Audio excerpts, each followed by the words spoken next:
Christian Horner is not pleased with complaints made by Mercedes over issues with their W13 car. Christian Horner has taken aim at Mercedes after Lewis Hamilton recorded his second podium finish of the season, telling Red Bull's rivals to catch up with their developments. Hamilton and teammate George Russell have frequently complained of their W13 cars bouncing, and have campaigned for a change in the FIA's rules to prevent injury. Fresh regulations introduced at the start of the Formula One season forced teams into completely redeveloping their cars.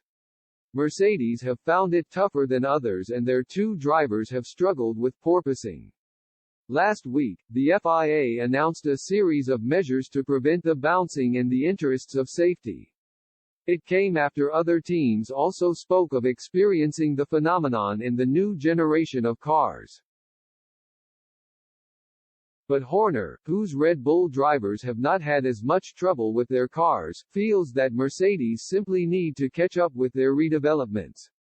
It comes after Hamilton finished third at the Canadian Grand Prix. The issue with Mercedes is more severe, or certainly has been prior to Canada, than any other car.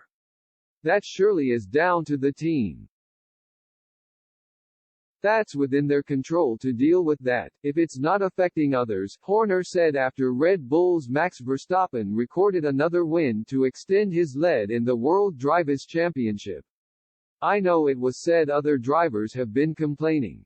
Our drivers have never complained ever about porpoising. They've said certain circuits could do with tidying up, perhaps resurfacing in places. But we haven't had an issue with bouncing. The problem is they're running their car so stiff. I think their concept is the issue rather than the regulation. Horner admitted he would be surprised if the bouncing problem was still being talked about next season, adding, "These cars are still relatively new. I think as teams add developments to their cars, you'll probably start to see them start to address some of these issues. And you can't just suddenly change technical regulations halfway through a season. If a car is dangerous, a team shouldn't field it, it has that choice. Or the FIA, if they feel an individual car is dangerous, they always have a black flag at their disposal." Hamilton overcame a disastrous practice session in which he complained that his car was undrivable, and that updates made to the W13 were a disaster. The Briton, who has generally finished in the middle pack this season, was delighted with his podium finish, while Russell came fourth on an improved day for Mercedes.